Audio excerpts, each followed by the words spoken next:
Does your cat beg and want to eat your food when you're eating? And are you wondering what is safe to feed your cat and what is not?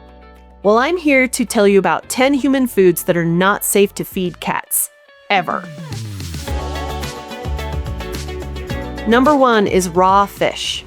Raw fish is not good for cats. Cats' systems are not designed to handle or digest raw fish. And if you think about it, it makes sense because the ancestors of our current domestic cats were desert dwellers, and where they lived, there wasn't a lot of water. So subsequently, there wasn't a lot of fish. And so cats' systems just don't do well with raw fish at all.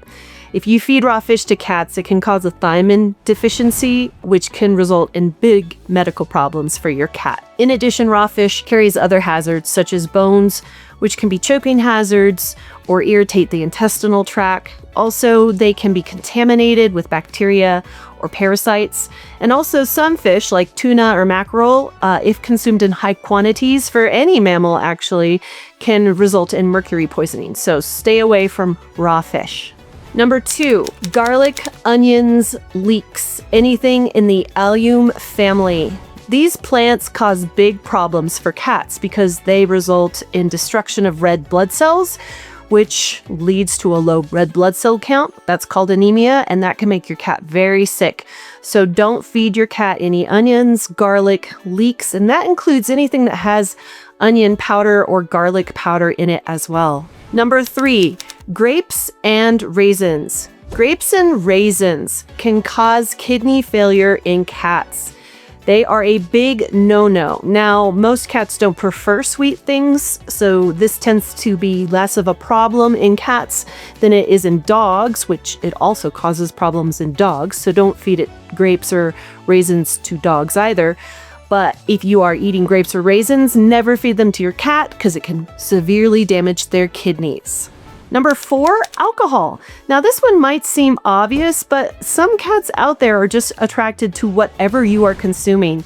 And even if you leave a drink on the counter, sometimes curious cats can get in there. And alcohol is really bad for cats. They cannot process it. It can make them really, really sick. So keep all alcohol away from cats. Number 5, chocolate. Now we know chocolate is a big no-no for dogs, but it is also a big no-no for cats. It contains 2 ingredients that are toxic to cats, caffeine and theobromine. These 2 ingredients can result in abnormal heart rhythms, can result in seizures, coma, collapse, death, bad things. So keep all chocolate away from cats. Number 6 is dairy. Now, this might surprise you because one of the classic pictures is a cat drinking out of a saucer of milk. We've all seen it, but you may be surprised to learn that most cats, adult cats in particular, are lactose intolerant. They simply do not have the enzyme necessary to digest dairy products.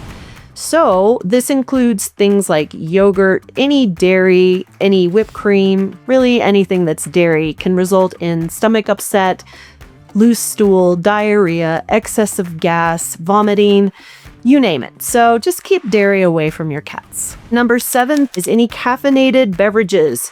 We're talking coffee, tea, caffeinated drinks, Monster drinks, energy drinks, Celsius drinks, any of those drinks.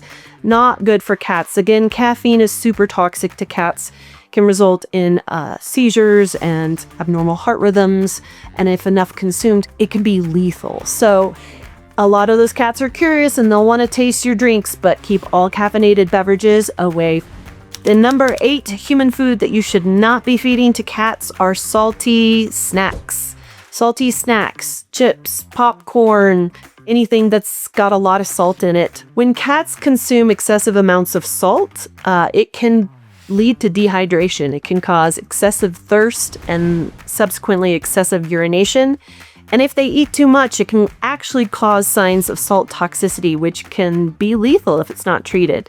Now, if they grab one bite of your chip or your popcorn, do you need to freak out? No. But in general, they should not be eating salty snacks because, again, their systems are just not designed to process that kind of food.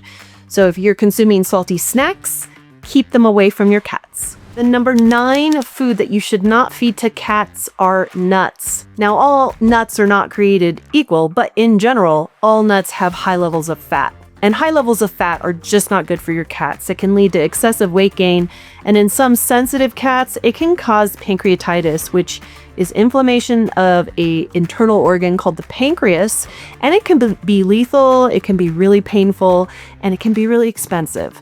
So stay away from all nuts.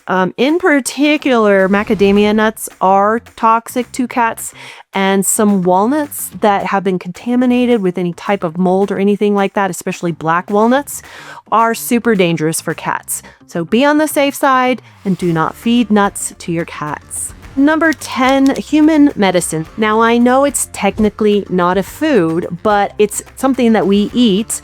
And there are a lot of problems that happen when cats accidentally or intentionally consume these products. Sometimes we just leave these products out on our nightstands, on our counters for our own ease, and cat comes along, eats it. Not good things. Other times we might think that we're doing a good thing for our cats when we're trying to treat a problem, such as pain or upset stomach, and we try to use human products. But the thing is, over-the-counter anti-inflammatories such as Tylenol, which is acetaminophen, and ibuprofen are extremely toxic to cats. So it's really important to not use those ever in cats.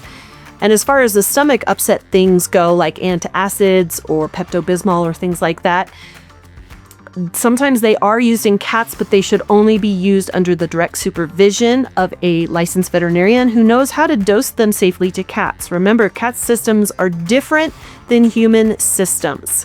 So when in doubt, don't medicate your cat with any over-the-counter products. Talk to your veterinarian. So there you have it. There are 10 foods that you should never feed to your cat. If you keep these out of your cat's mouth and therefore out of their systems, you can avoid a lot of unnecessary pain and suffering and expense to your wallet with unnecessary veterinary visits. So I hope this has been helpful. If there's anything else I missed, please leave it in the comments section and let me know. If you've had experience with your cat consuming these things, we'd also love to know about your experience. And I thank you so much for watching. Check back soon. I will be back with more veterinary cat information for all of you.